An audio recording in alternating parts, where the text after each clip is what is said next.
So today's topic is securing Oracle Business Suite in the cloud. Many of our clients are now moving their Oracle Business Suite environments from on-premise into the cloud into different hosting models. So what we're going to talk about today is if you're moving along that path or already have done so, what are some of the steps you're going to take to secure your environment that's different from potentially when you're trying to secure it on site?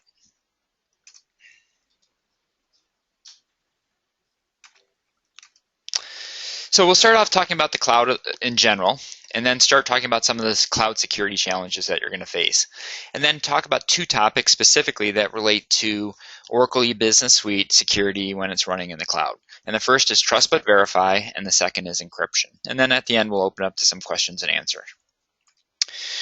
Before we get started, a quick background about Integrigy. Integrigy was founded in 2001, and we specialize in Oracle security, specifically the Oracle E-Business Suite and Oracle databases. And we have kind of two sides to our business. One is we do have a set of products that help you secure Oracle E-Business Suite and Oracle databases, the first being App Sentry, which is a vulnerability and a security assessment tool for Oracle E-Business Suite and Oracle databases, and also other databases such as Microsoft SQL Server. And then when you're actually running Oracle Business Suite on the internet, we also have another product called App Defend. And App Defend acts as an application firewall, so it provides virtual patching, protection against common web vulnerabilities like SQL injection and cross-site scripting. But a lot of our business is also doing services. So a lot of the information from this presentation is based on when we do security assessments at our clients. So we're actually working actively with many different clients, many Fortune 1000 companies, and we spend a lot of time working with them to ensure that their environments are secure, especially with Oracle Business Suite, Oracle databases. So a lot of the presentation today will be based off of what we've seen and what we've recommended for other clients. So enough about Integrigy. Let's kind of start the e-learning webinar and kind of walk through when you're deploying Oracle Business Suite to the cloud and what that means and how to secure appropriately. So what is the cloud is kind of the first definition. And clouds aren't really new, especially when you're talking about Oracle E-Business Suite, when you'd be typically moving it to the cloud. Traditionally, infrastructure as a service and platform as a service have been around for many decades. So those used to be called hosting and outsourcing, but really the new names are IaaS and PaaS. What's really new is now software as a service. That's kind of when people are really talking about the cloud computing, cloud infrastructure, cloud capabilities. They're talking a lot of times about things like Salesforce, NetSuite, those products that are truly running as a service. They're running in the cloud. They're mingling multiple clients' data into one database. But traditionally, when we're talking about Oracle E-Business Suite, we're talking about it as infrastructure as a service, platform as a service. You're hosting it, but traditionally, it's your database, it's your application still running. It's not a commingled. It may be commingled on the network, it may be commingled on virtual hardware, but traditionally, you're running within your own virtualized machine, you're running your own database, you're running your own application, you own the application code. It's your license that you're working with Oracle.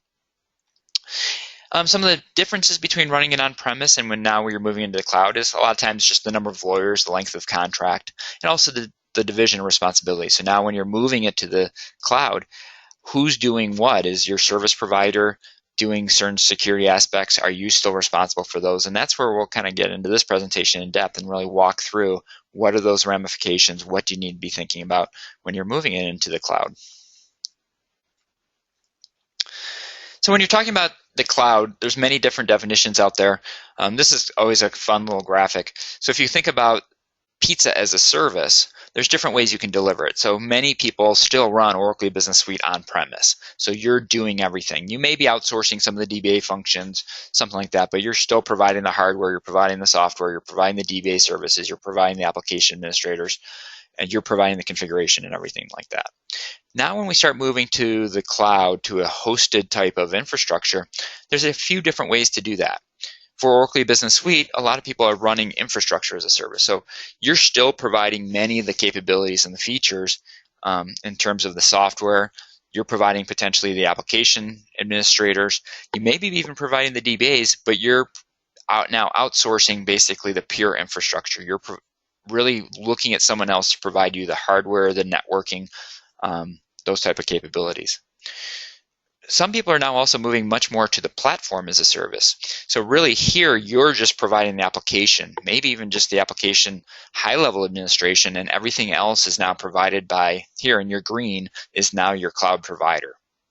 They're providing the potentially even the technical application administration, that sysadmin function. They're probably providing the DBAs, they're providing the database infrastructure, they're providing the hardware, they're providing the network. And then finally, if you think of pizza as a service, so if you just dine out, that's basically software as a service. Everything is outsourced. You're basically coming and just eating at the table. Oracle E-Business Suite really isn't provided in that model yet. Maybe when we start talking about some of the other cloud solutions at Oracle, but not E-Business Suite today.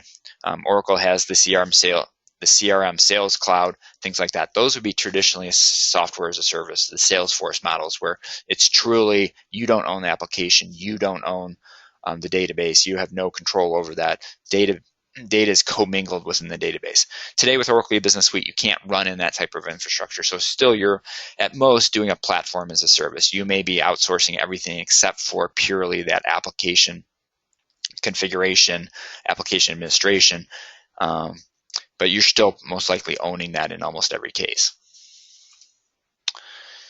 So Oracle E-Business Suite in the cloud is, again, most people are running as platform as a service or infrastructure as a service. And the dividing line here is now, okay, are you providing DBA services? Are you providing that application support services?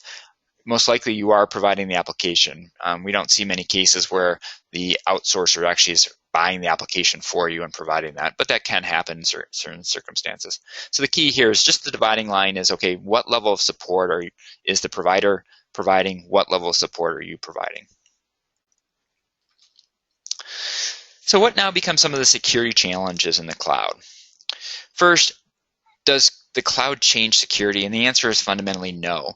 What you have to do with an Oracle E-Business Suite system to secure it is the same if you're running it on-premise or in the cloud. There isn't much difference. Now the question is, do I have many more insiders? Where is the data? Who owns the data? How is the data controlled? So the first challenge is data ownership. And fundamentally, if you think at the end of the day, and this is where we see a lot of people kind of think, okay, it's now in the cloud. Who owns the data? It's your data. You still always own the data. And the key here is you're responsible for your data at all times. So all legal and compliance mandates about your data are still your responsibility.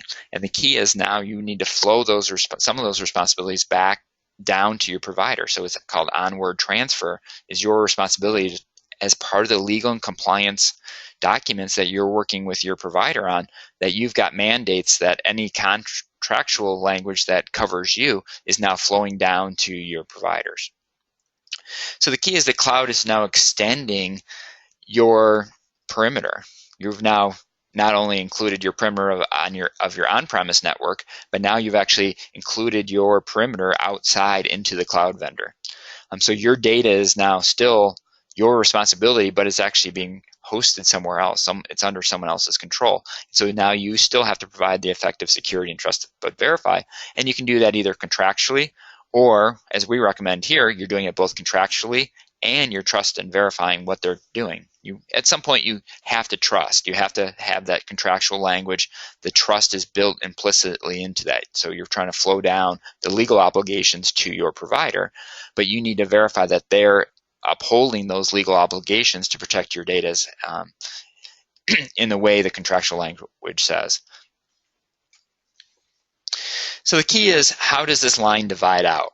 So you still own your application, you own the data, you own the configuration, but your provider's supplying you the infrastructure. They're providing you most likely the DBA services, and they may even be providing the system administration services. So the key is you've got a dividing line. You've got the e-business suite, so you own part of it. Your provider now owns part of it. The database, you own part of it.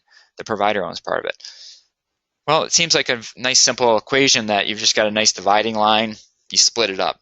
In reality, this is not so simple. So when we start even looking at detailed processes and functions, this is a chart that we work with quite often, both doing internal when you're running it on-premise. We use the same chart both on-premise and in the cloud. Now when we start moving to the cloud, who owns each box starts to change. Some of these boxes are shared. So along the top, we start talking about the technical components. So not only are we talking about Oracle E-Business Suite, the application itself, but the database, the application servers, the operating systems that are running on in the network. So you have to think about all these technology components and how they work. How do I have to secure them? What are some of these policies, processes, and procedures that need to be related to it? So now if we start talking about some of the key operational processes involved, such as account security, data security, auditing, monitoring, troubleshooting, change management, patching, and development, each of those processes has some component or some policies, procedures, operations that are happening for each part of the technology stack. So let's take account security. I have database accounts. I have Oracle E-Business Suite accounts. At the operating system, I have accounts. I may even have some network accounts that are related to how my network access controls work. And even on the application server side, I might have application accounts. So if I'm running Oracle E-Business Suite 12.2, I've got WebLogic now, and WebLogic actually has its own login and security mechanisms within the WebLogic that runs as part of the application server. So I have accounts across each of these. Who controls these accounts? Are these generic accounts? How do these work? And so typically in many cloud situations, outsourcing situations, the Oracle E-Business Suite, a lot of times the application security is still managed internally. But sometimes that's actually been outsourced to your provider. And the database security, I may be even splitting some of the database security that, well, my provider is actually managing it, but I actually have database security logins that I'm responsible for granting those out potentially, or at least authorizing those accounts. So some of my users may be having direct database ad hoc accounts. Those are very common. So as we kind of you look through each of these boxes, and as you can see, they're shaded different colors, and there's a lot of shared responsibility. And this becomes the challenge. And the real challenge for most organizations is what's falling between the cracks in this picture. As you go through each diagram, each box here, this may be, well, you're assuming that your provider is doing it. Well, your provider, and let's say patching, I can't tell you how many situations we walk into that it's been outsourced and we start talking about, okay, have the most recent database security patches been applied? And the customer says, sure, our provider's responsible for that. And then you start talking to the provider and they say, well, we apply patches when we're told by their organization. Again, there's assumption made there that, oh yes, they're keeping up with security patches and things like that. But all of a sudden when you start reading the contractual language is if they're responsible for applying security patches and it's no problem, but as part of the policy and procedure detail is they don't apply a patch until they're told to apply a patch. They do not proactively apply patches. And that's actually the process for many different cloud providers. They won't proactively provide patches. So those are the type of things that fall between the cracks in some of these boxes, so you have to be very careful about. Auditing is another area, database auditing. Well, the provider says, yes, we'll provide you any database auditing you want, but you have to tell us what you want. And so we don't turn it on by default, but if you want some database auditing, we'll definitely turn it on for you. Well, a lot of customers believe that, oh, they should be having database auditing. That should be part of the security setup. But if they're not told what they should be setting up, where should it be going, who should be reviewing it, it's typically not done. So you always have to be careful in going through every single process and procedure and say, okay, how is this going to be done? What's the contractual language? What's the expectation? And what's actually in reality at the end of the day? And that's now when we start talking about trust but verify. Okay, is this stuff actually happening behind the scenes?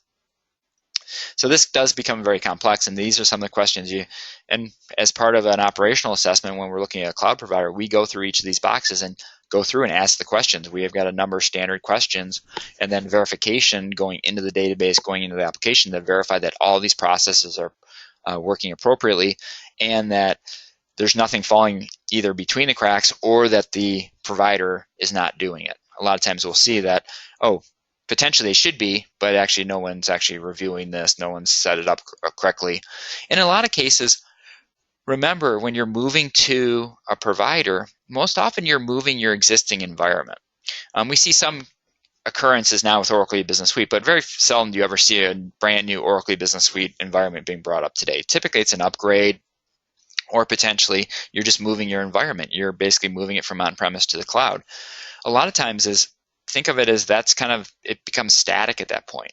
The cloud provider is not going to go in right when you move it over to them and start turning on auditing, redo security, make a lot of changes at the same time. The last thing you want to be doing probably during that migration is making massive amounts of changes, because now no one knows is, okay, was it the change or was it the migration? What broke something? Most people just want to move it over, get it up and running, and then start making changes incrementally. So there's not going to be tons of patches applied. So if you're behind on security patches, you're probably not going to get caught up very quickly. So those are a lot of reasons that things security-wise tend to fall in the cracks and don't get done. And especially when there's expectations on both sides. Well, if you tell us to do it, we'll do it. But, you're not doing it proactively. So you have to be very careful and go through it systematically and see what's been done, what should be being done, and whose responsibility it is, and have a little bit of a negotiation potentially on some of these items. So how do you secure the Oracle Business Suite in the cloud? So you really need to now start talking about redrawing the lines of responsibility. Who's responsible for what? Going through each of the boxes on the previous slide and saying, okay, who's for database security patches? What's the process for getting them applied? What's the process? Are you going to provide them proactively and mandate downtime? Or do we have to tell you and then we have to work through and schedule the downtime? Looking through the legal and compliance, the vendor management process, as you're negotiating the contract, these things should be all well stated out. And often as security becomes a couple line items, but it's not a very detailed list. It's not like saying we will be applying security patches every quarter, and within 30 days of release, we expect those to be done. So you have to have that all well laid out in the procurement vendor management process as part of the legal compliance, and how those lines of responsibilities are drawn and who's responsible for what. So hopefully, as part of transitioning to the cloud provider or in your contract that's already existing, you've got that well laid out. Or if you haven't, then you can hopefully sit down and do that now. The next step is, how do I trust and verify? How do I know that the cloud provider is doing what they should be doing, and that there's sufficient security and that there's sufficient controls on their side to control my environment appropriately? I knew what my DBAs were doing. I knew I had 3 or 4 DBAs. I had done background checks on them when they were on premise. Now I'm actually in a cloud provider situation. How many DBAs are there? Who's actually accessing my environment? Who can access my environment? So these are the type of questions we're going to start asking during the trust but verify. Because one of the significant challenges is, I had many insiders when I was running Oracle Business Suite on premise. Now that I've moved to the cloud, I've got many more insiders. I had maybe a couple DBAs, 3 or 4 DBAs. I might have actually had some offshore resources. But now when I move to a cloud provider, they may have 100, 200, 1,000 different customers running. So they've got hundreds of DBAs. They may have many application administrators. They may have many Unix operating system administrators. They may have a large developer team. So the key question now is, who of those people can access my environment? So my number of insiders all of a sudden exploded, because just the ratio of insiders to the number of environments, they just have many more DBAs. Some of those DBAs on their side may be contractors, they may be vendors, they may be even outsourcing. So not only have I offshored to my cloud provider, they may be offshoring internally. So now my number of insiders is just growing exponentially. So who has access to my environment? So things I'm trying to guard against is not only an external threat. The external threat basically stays the same. So someone can either hack into my own premise environment or potentially hack into the cloud provider. But now I'm also trying to protect against a larger internal insider threat. So how do I guard against that insider threat? What am I trying to prevent against? One is unauthorized access. So can a DBA access my Oracle Business Suite environment who's not authorized to? Somebody who's not even touching my account.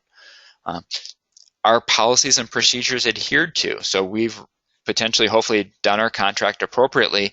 And like when database accounts are created, those must be authorized. Are we meeting up to a change management system? Do things need tickets? How are those policies and procedures done? And is there poor or risky behaviors being done on the provider side? I have no idea by just looking at the outside. Is, okay, what are people doing? Are people putting post-it notes of passwords up on their monitors and things like that? How are they controlling sensitive passwords within my environment? Are those appropriately controlled? Do 100 people have access to that, or do a few people?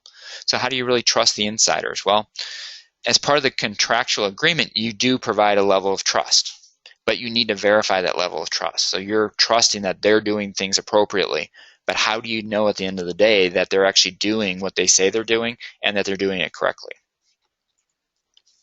And really the key here now is trust but verify. You want to verify the processes internally in the external organization, your cloud provider. So why is this a significant challenge in the Oracle Business Suite? Some of the reasons are, one is there's generic accounts. Oracle Business Suite is just chock full of generic accounts. And unfortunately, those accounts have to be used. So for even at the Oracle Business Suite layer, the application layer, you have the sysadmin account.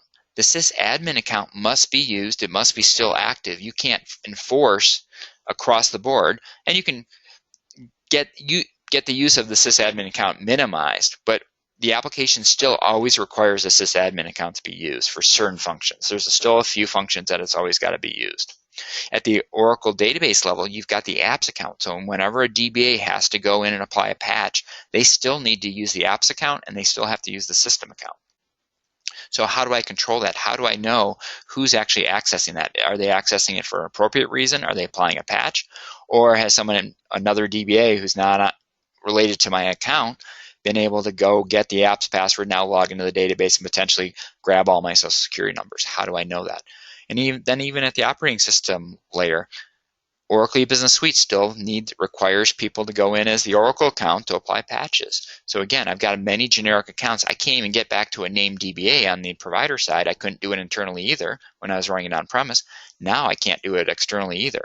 So how do I know that there's not a couple hundred people potentially with access to these accounts, accessing these accounts on a periodic basis?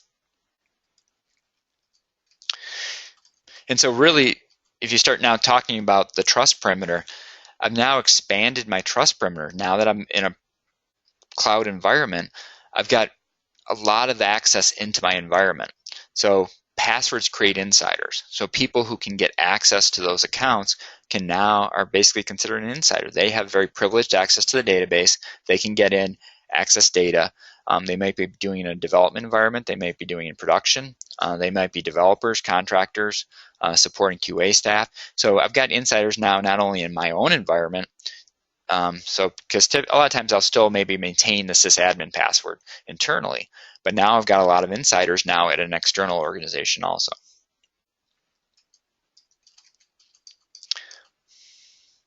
So my cloud perimeter is now expanding. So I've got potentially also multiple data centers. A lot of cloud providers, I don't have control over where they're hosting this. They may be offshoring, so they may have contractors of contractors. And again, there's a lot of very privileged users in the infrastructure. So I've got DBAs, I've got operating system administrators, I've got potentially network administrators. So I've got a lot of different people. And the infrastructure is also probably virtualized. In order for a cloud provider to work efficiently, they're not standing up pure hardware for you. They may be for, let's say, the database server, but for the application servers, very often those are basically virtualized machines. So now I'm not even talking about physical hardware security. I'm talking about potentially running hypervisors. How is the hypervisor secured? Is it a VMware environment? Things like that. How is that actually being run within the environment? Backup tapes is another area. Where are those backup tapes going? How are backups being done? I had probably much better control internally on that, where basically I had my data center, I cut a backup tape, and the Iron Mountain truck pulled up, and I saw it go on the Iron Mountain truck. Well, now I don't know, okay, where is that backup tape within my cloud provider? Where is it going from there? Are they supervising that it's being transferred appropriately to that offsite storage vendor, things like that? So there's lots of things to think about, and now you've lost visibility. You can't see into their cloud often. And so unless you've got the appropriate trust verify in place to understand what they're doing, how they're doing it, and making sure that they're doing it appropriately. And then also, even within generic accounts, I've got a lot of interdependency. So this is a chart we come up with and we use quite often when we're starting to talk about the generic accounts. So it's always interesting that if I have one generic account, what can I do with that generic account? Oh, by the way, I can actually obtain many other generic accounts. So if I have the apps account I can actually gain access to the sys database account because I can execute SQL as the sys user based on the privileges of apps. Well, if I have the apps password, I can actually gain access to the sysadmin password, so I can get into the application layer. If I'm the apps user, I can also now start executing OS commands as the Oracle users. If I'm the Oracle user, I can get in a sysdba. If I just have the sysadmin password, I can actually execute SQL as the apps user. I can then gain access to the apps user. So all these accounts are intertwined. So even though I may have some segregation of duties on each of these accounts, hopefully they're divided up. So I have system administrators who have access to the sysadmin account. My DBAs don't have access to sysadmin, hopefully. They can get it very easily. These are not hard things to do. So privileged access in the Oracle E-Business Suite environment, once you have access to one privileged account, theoretically it's very easy to get access to every other privileged account. So the environment is, think of it as a very crunchy or hard on the outside environment, but it's very, very soft on the inside. It's kind of like the Tootsie Blow Pop. So once I can get past the crunchy outside, the inside of Oracle Business Suite is very soft and spongy. I can get around. And so once I get one account, I can get access to every account. So there's very little segregation duties in reality, even though everyone talks about it like, oh yes, well, sysadmin is different from the apps account. Fundamentally, there is no segregation of duties internally because people can maliciously gain access very easily based on just the way the application is designed. So you always have to be thinking about this when you're providing access to someone. If you have the sysadmin account, you can execute all SQL you want as the app. So you can just go create an alert. There's multiple ways you can do it. So how do you start to trust and verify? How do you go through the process to make sure that your cloud provider is doing what they say they're doing and that they're doing it appropriately? The first thing you need to start thinking about is potentially a service organization control report. So there are standard reports and service providers should have these SOC reports. So this is a third-party audit and attestation by a CPA. So your cloud provider is going out to a CPA firm, hiring those CPAs to come in and actually review their controls. And they're working through their controls and saying, okay, are these effective? So they'll grab the documentation that actually verify and validate that they're effective. So a couple of key facts about SOC reports. A lot of people are familiar with the old SAS 70 reports. So the SOC reports replace the SAS 70 reports. So an organization now can get a SOC 1 or a SOC 2 report based on how in depth. So a SOC 1 report is basically looking at a specific day, the vendor's discretion, at the vendor's discretion what to include in that report. Or there's a SOC 2 report, which is more in depth. So that's basically going through and looking at the security, availability, integrity, confidentiality, and privacy that's being run within that provider.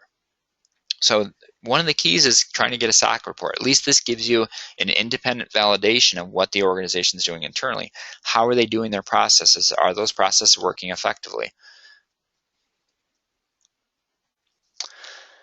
So when you're talking to your service provider, one of the things you're looking for is a service provider that provides, a cloud provider that's giving you a SOC report. So at least they have a management commitment to produce that, to have an independent audit, and you should be requesting that annually. So are they keeping that up? So are they every single year having that audit take place, that their processes are reviewed? If it's a 3 or 4 year old SOC report, you need to start asking questions. And read it carefully. Don't assume that anything is in there or not in there. So does it meet the clearly defined guidelines?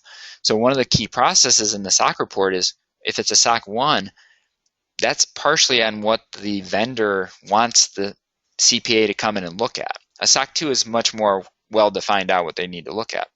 But basically, is this aligning with what you want to be done? And is it covering all aspects? So when we start talking about, we sometimes see gaps in the SOC reports where they do a very good job at talking about general change control processes, general security processes. Is the door to the data center locked? How are they doing at the operating system level, the network layer? But some of the SOC reports don't cover how are people managing the database. What are the change control processes around the database? Because they're looking at purely, if you're just an infrastructure provider, they may not look at the way the the DBAs internally within the organization are working. So you have to be very careful. Don't assume everything is in the SOC report. Read it carefully, look through every line and say, okay, yes, this is covering the processes and the controls we want it to control. Again, and then also is the service provider supply chain. So if they're outsourcing to another DBA firm for the DBAs, does that firm have a SOC report? So everyone in the chain should have some sort of validation that they're working appropriately with the controls. Write it into the contract that you are getting a SOC report on an annual basis.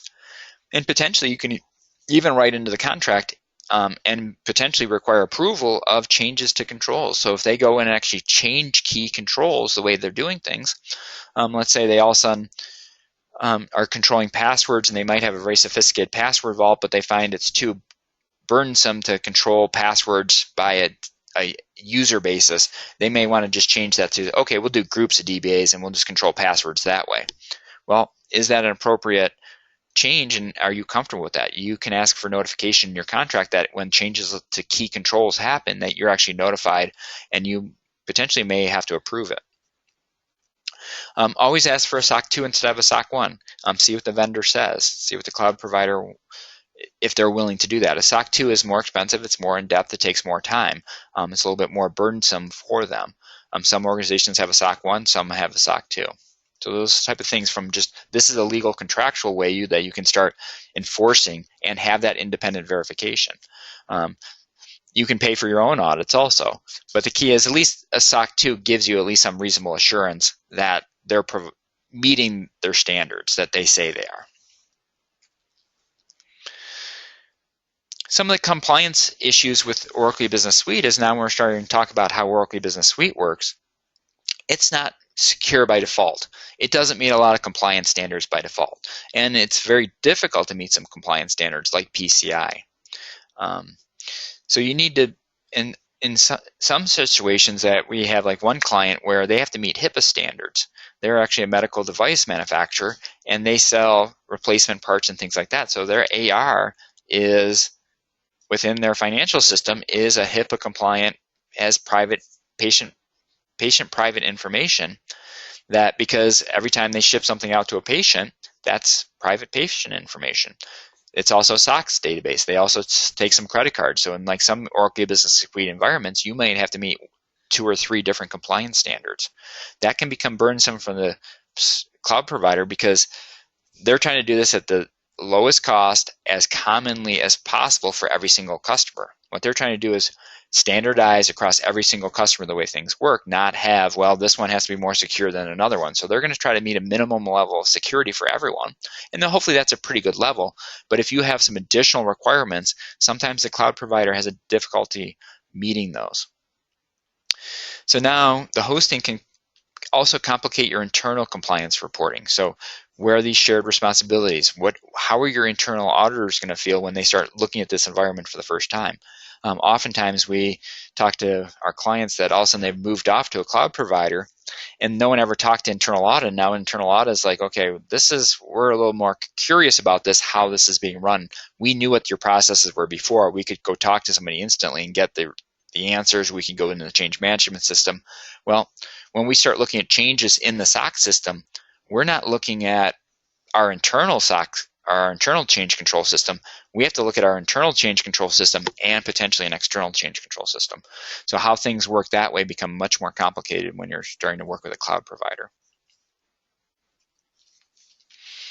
So what are some of the trust but verified best practices? What can you do now to also, besides the SOC, start to verify what they're doing? One actually kind of trick is to actually require PCI compliance, even though you may not be processing credit cards.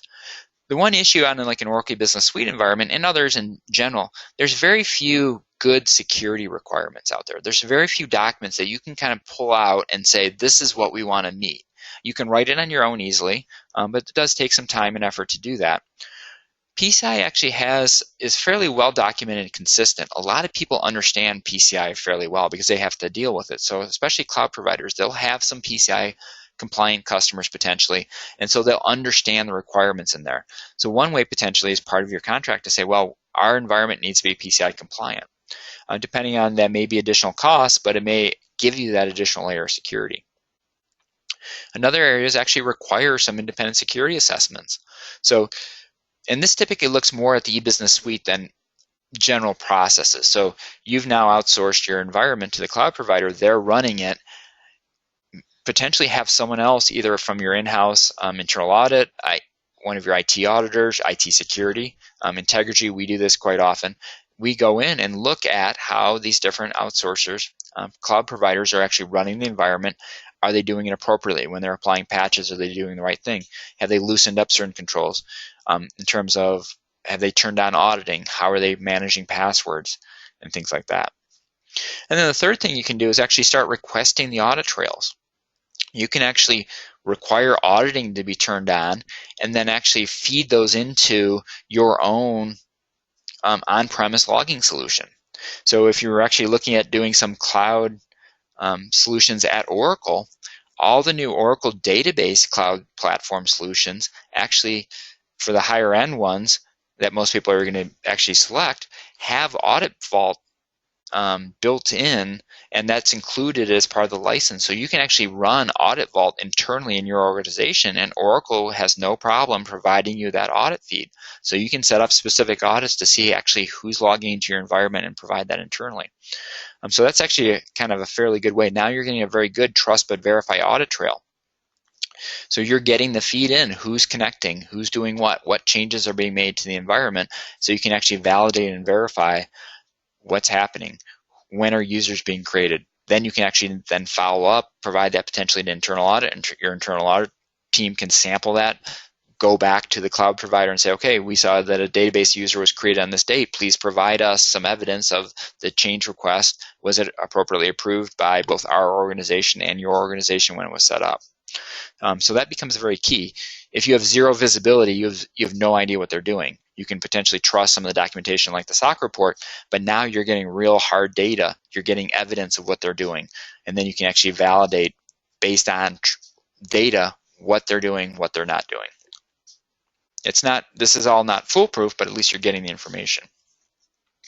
The key is when we're starting to talk about and set up this audit trail, unfortunately, there's many different places that a lot of the auditing can be stored. So the Oracle database itself has a number of different tables, files that contain critical information.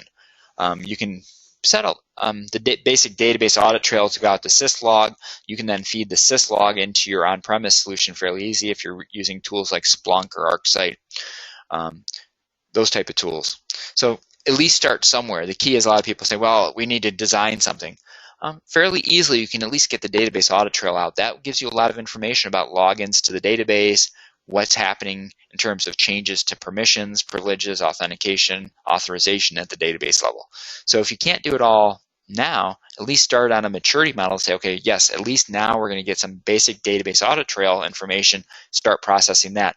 And over time, we'll expand what we're looking for, what information we're gathering.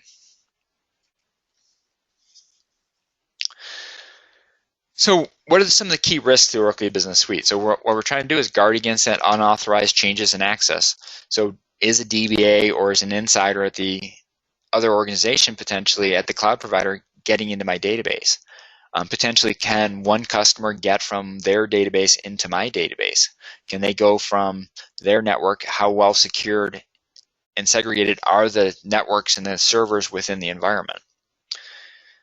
So really use a policy of trust and verify. So build that audit and log framework, build in the security monitoring, put in the audit programs to see what's happening, potentially do regular assessments. So have a firm like Integrigy come in and do an assessment so you can have an independent, well-verified environment.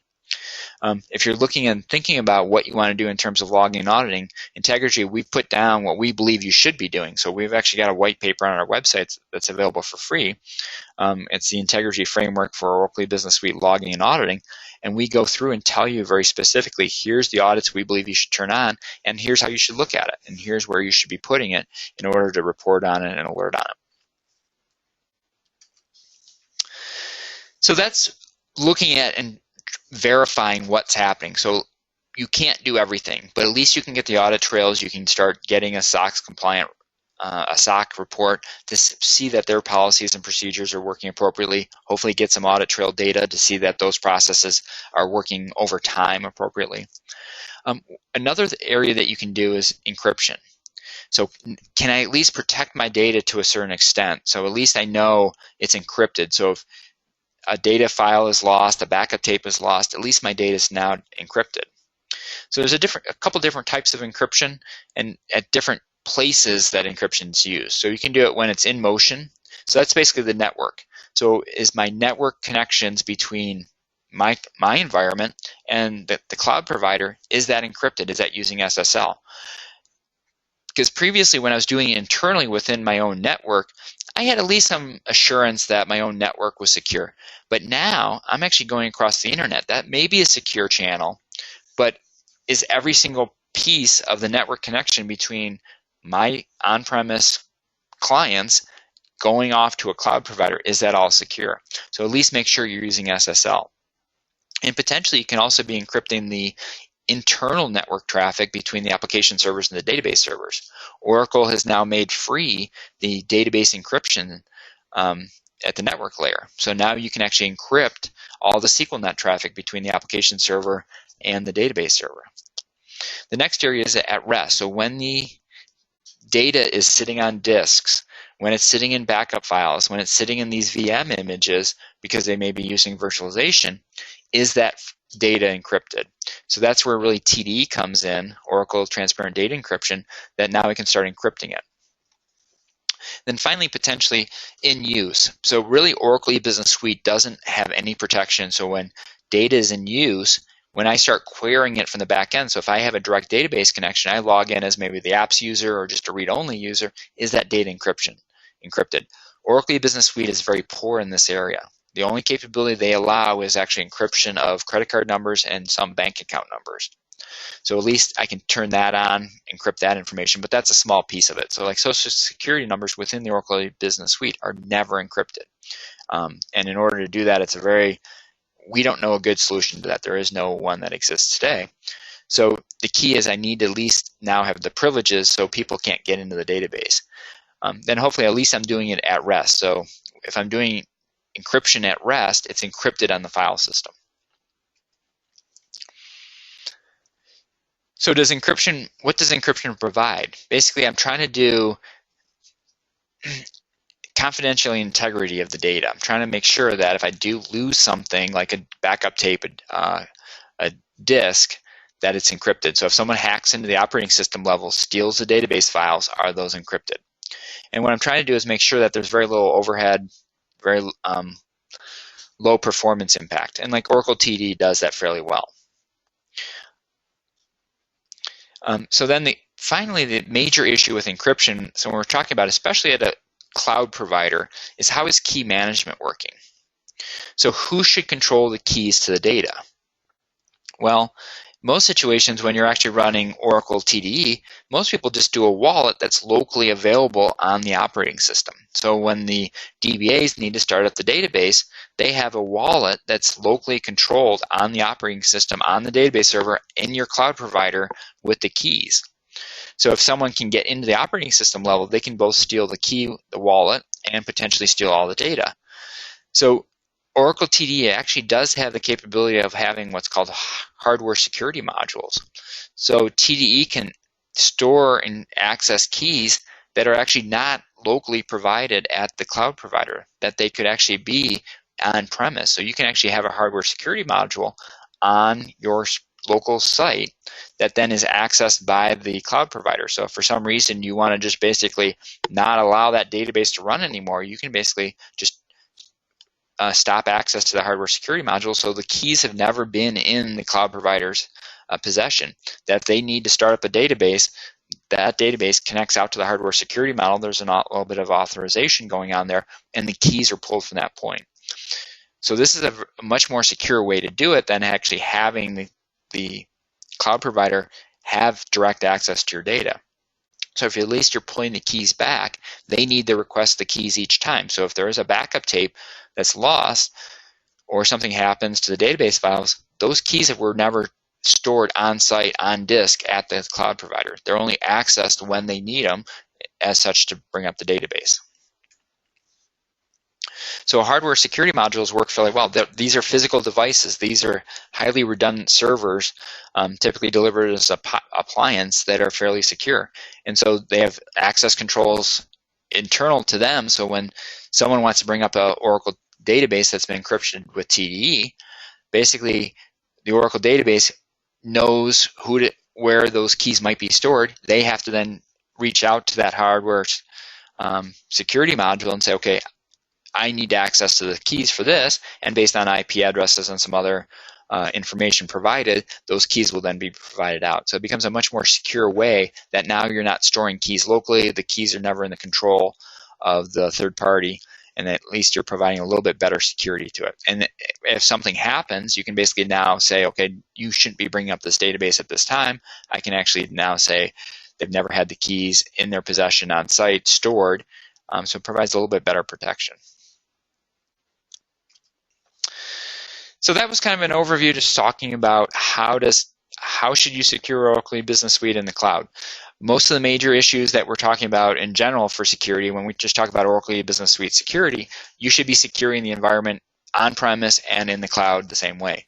But now we're adding a couple of additional aspects in terms of trusting and verifying what they're doing. How do you get that audit trail out? How do you store it on-premise? How do you do some of the things around encryption in order to make sure that they don't have the keys in their possession to hopefully provide a little bit better security, a little bit better control about what's happening in the environment?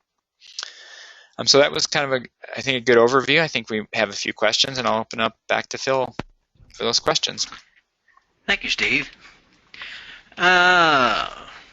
People are not awake today. They are, but our questions are not as many as we normally get, so something's going on. Maybe you mesmerized them with all the knowledge here.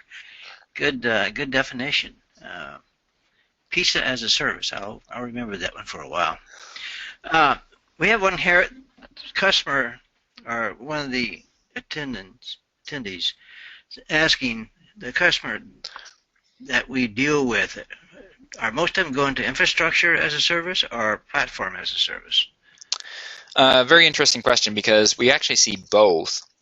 The dividing line tends to be around the DBAs usually are part of the cloud provider, so you're outsourcing the DBA functions also.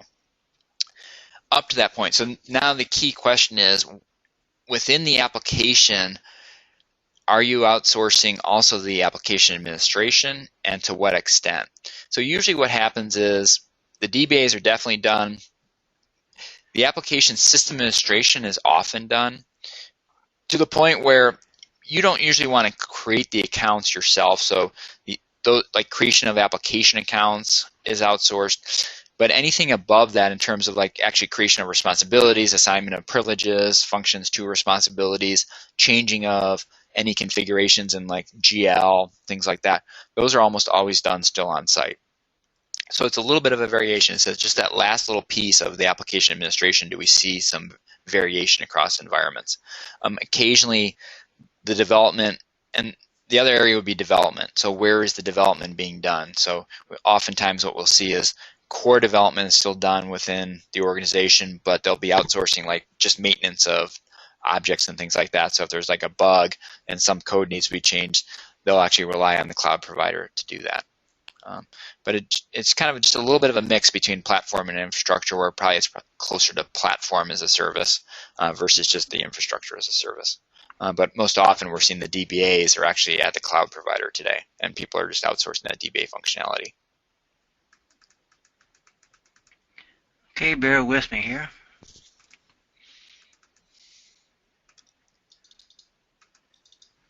It says, from your experience, do you see many clients go through this best practice approach?